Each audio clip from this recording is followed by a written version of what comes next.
When our brains are stuck in survival mode, it affects not only our memory, but also our learning ability and our physical health. Today I want to share with you how to get unstuck from living in survival mode, as well as then begin to restore or even heal those areas of your brain that may have been damaged by living in survival mode. When our brains are stuck in survival mode, what this means is that we are living in stress and anxiety. When this happens and goes on for weeks or months or even years, it can damage not only our memory centers of our brain, but also our ability to think and process and our physical health as well. So today I want to share with you a couple of ways that we can move our body out of survival and into a more balanced, restorative place.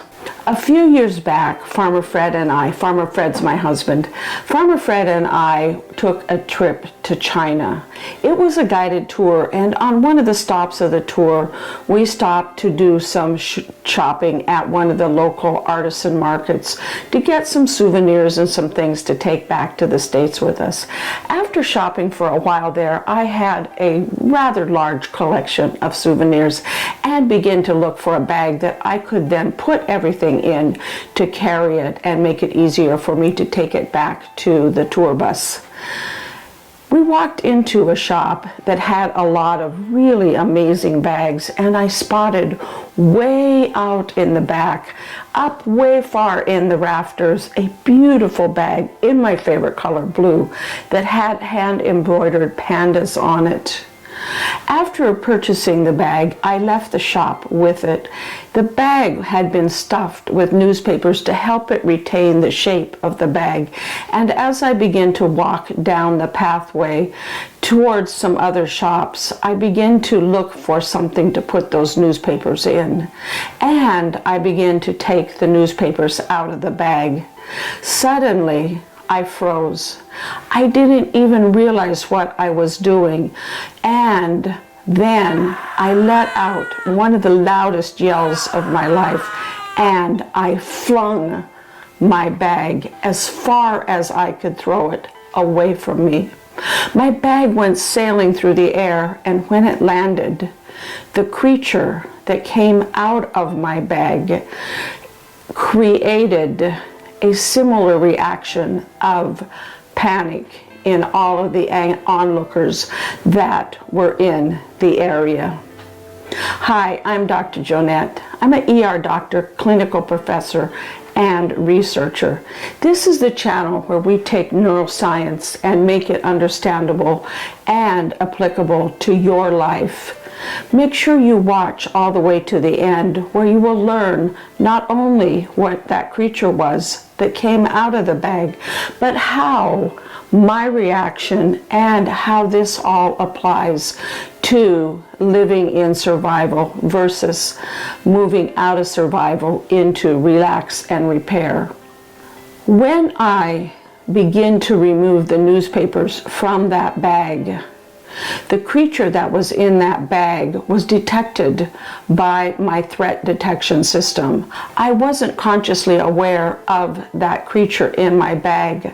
However, when my threat detection system, my amygdala, which is deep within my more primitive area of my brain, and it is where my survival centers are, it picked up that creature and sent an alarm along with the hippocampus to my adrenal glands. My adrenal glands then responded by pumping out a large amount of not only adrenaline, but also cortisol, which flooded throughout of my body and had several effects on my body. These two stress hormones, along with some other chemicals, then created a rapid heartbeat, and I began to breathe faster, bringing more oxygen into my blood. As I increased my blood flow to my muscles, not only my leg muscles, I prepared to either fight, flee, or freeze. As my oxygen-laden blood began to flow to my muscles of my throat and my arms and hands contracted, and that was when I let out that yell and flung my bag as far as it would go. When it landed, the creature that came out of that bag triggered a similar reaction in the onlookers. They heard me yell, which alerted them to potential danger and alerted their amygdalas and their threat detection systems to potential danger. And when China's deadliest venomous spider came out of that bag, their threat detection systems created in them a similar reaction. It activated their fight, flight, or freeze response. And among all of those bystanders, I saw all three of those reactions. Some of them froze with looks of fear on their face. Some of them fled, jumping over stalls, running over each other, knocking over things in their haste to get away from that venomous spider. And one brave soul chose to fight, and he chased after that spider and stomped on it, killing it in the middle of the path as it tried to escape with its large sack of eggs that was attached to the belly of the spider. When he killed the spider, and after the spider was dead, all of us that witnessed it, our bodies then began to return back to balance.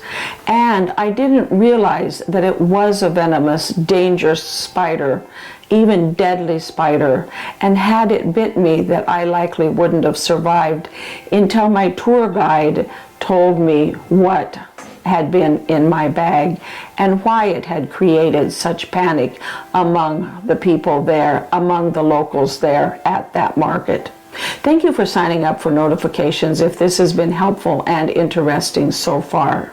My threat detection system, my amygdala, my survival mode had worked exactly as it was designed to work and had been working and functioning for centuries.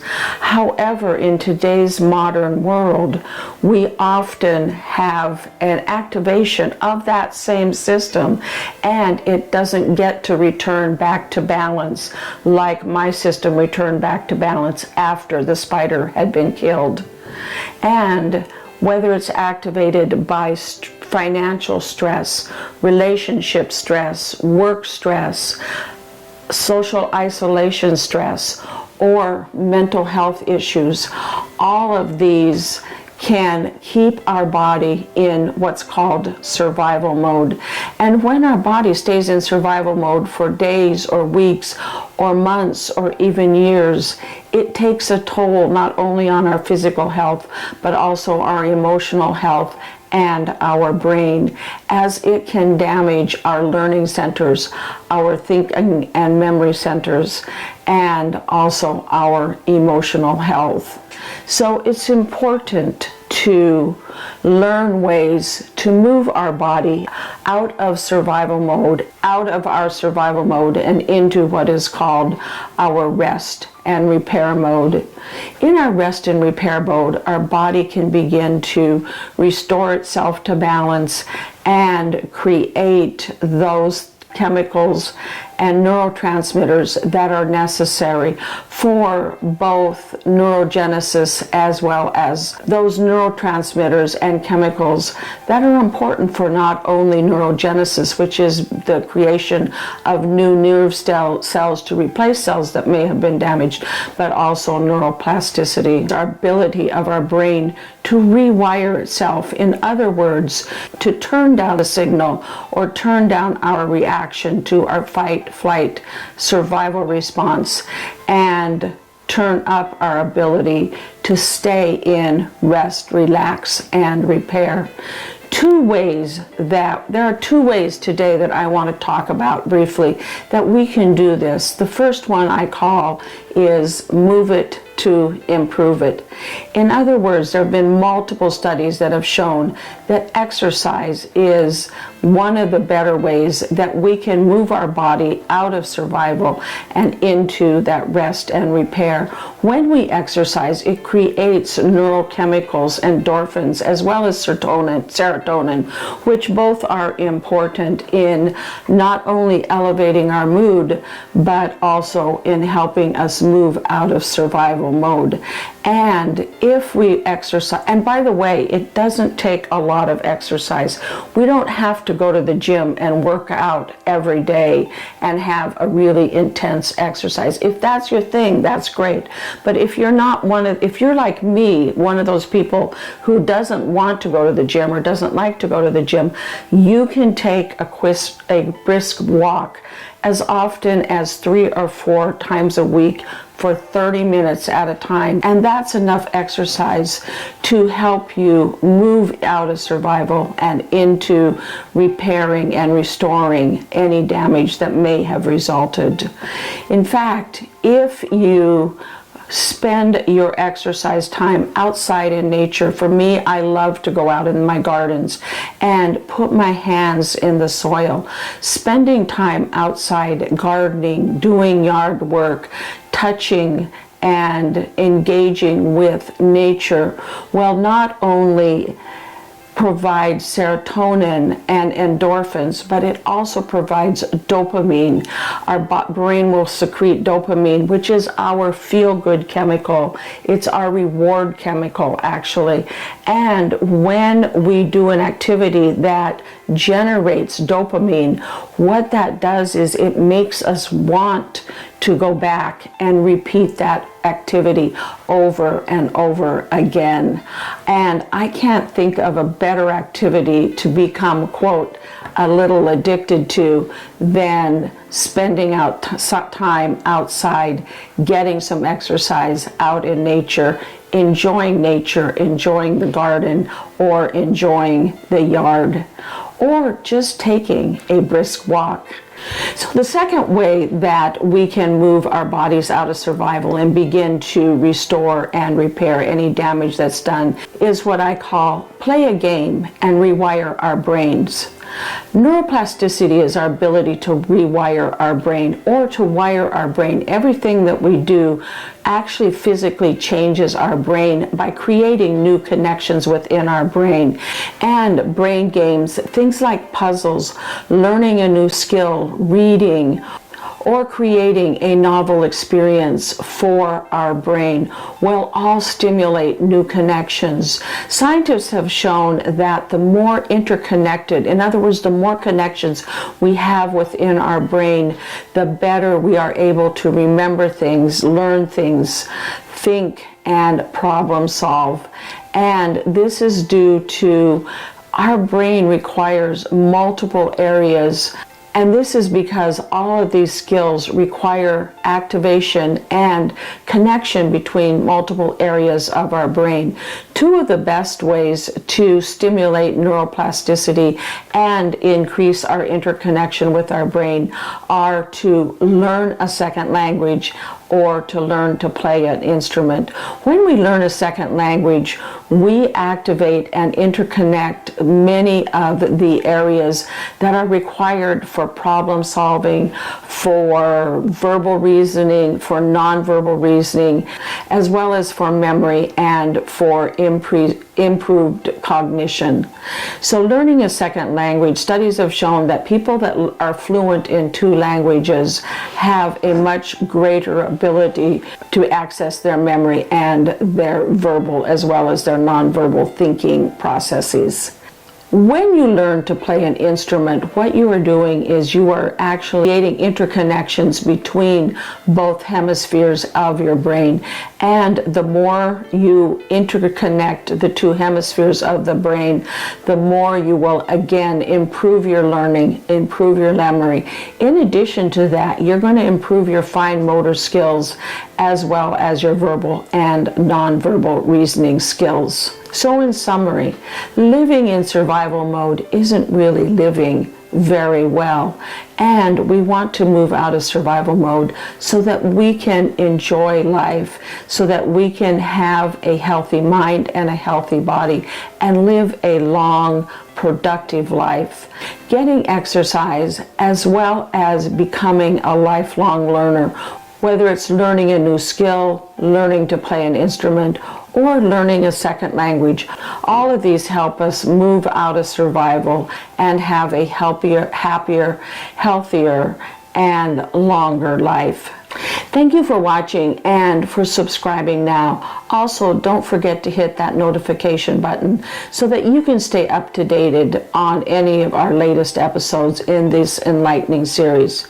Your support helps me bring you more valuable content, as well as gets me and my team one step closer to one of our goals this year, which is to get 10,000 subscribers. So, for more valuable insight and resources, go to my website at growwithdrjonette.com as well as drjonette.com. Both of these are listed in the links below when you scroll down. Thank you for watching, and we'll see you next week.